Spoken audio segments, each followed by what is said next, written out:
Let's take a minute to reflect on the path that we've explored together in this book, Raising Gender-Confident Kids. We live in a gender-confused age, and it affects all of us, whether we're someone who works with kids, a parent, a grandparent, or just a caring adult. It's like navigating a storm. It's scary to think that this generation is being indoctrinated to think of maleness and femaleness as irrelevant to who we really are. At the same time, every confusion presents an opportunity. This is our opportunity to focus on a biblical worldview that helps boys become godly men and girls become godly women. A biblical worldview helps us steer away from fear and confusion. It guides us instead toward principles that are anchored in enduring compassion, unwavering hope, foundational truth. A gender-confident child is not just a child confident in being a boy or a girl, but a child who is confident that a loving Creator made them on purpose and wants them to become a blessing to the world. So as we've gone through the book, we've ventured into understanding the why behind some of the current cultural confusion surrounding gender. We've examined the different societal, cultural, and personal factors that can influence a child's gender and confidence. But the primary focus has always been on proactive, positive strategies. Central to this has been the exploration of every child's 5 core needs: the need for unshakable security, a clear sense of identity, profound belonging, life-giving purpose, and empowering competence. When these needs are intentionally nurtured within the framework of God's unconditional love and His unchanging truth, they form a bedrock. On this bedrock, a child can become resilient, authentic, and confident.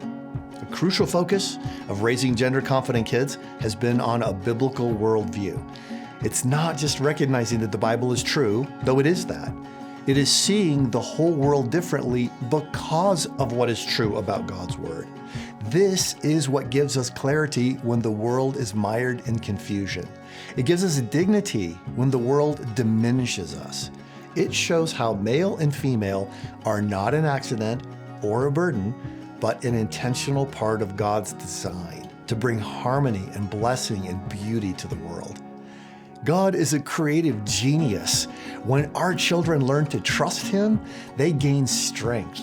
They learn to resist the cultural lies that lead to distress. We've specifically considered how to guide boys to embrace their God-given capacities for wisdom, exploration, service, and principled strength, and how to affirm girls in their diverse God-given smarts, so they see their unique wiring as a powerful expression of womanhood that's designed for God's glory. A recurring theme has been the beauty of harmony, understanding that male and female differences are designed by God to help us grow, to see the world more accurately, and to display God's glory to the world. Finally, we address the practicalities of equipping our children and ourselves to stand firm in a gracious way for truth in a world of lies. We can recognize that the world is complicated, but still have open and respectful dialogue. We can recognize that a lot of what happens in the world is calculated to harm us and still not be cynical. We can have a resilient faith that grows in trusting reliance on God, and that gives us hope for miraculous change in ourselves and in the children we love. Matching cultural stereotypes is not the goal of gender confidence, nor is winning debates. It's about the profound endeavor of nurturing an unshakable faith that we are beloved children of God, that we're uniquely and wonderfully created as male or female. We have value that no human can take away. We were made for truth, for goodness, and for beauty.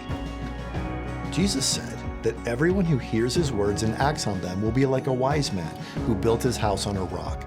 The rain came, the rivers rose, and the winds blew and pounded that house, yet it didn't collapse because its foundation was built on the rock.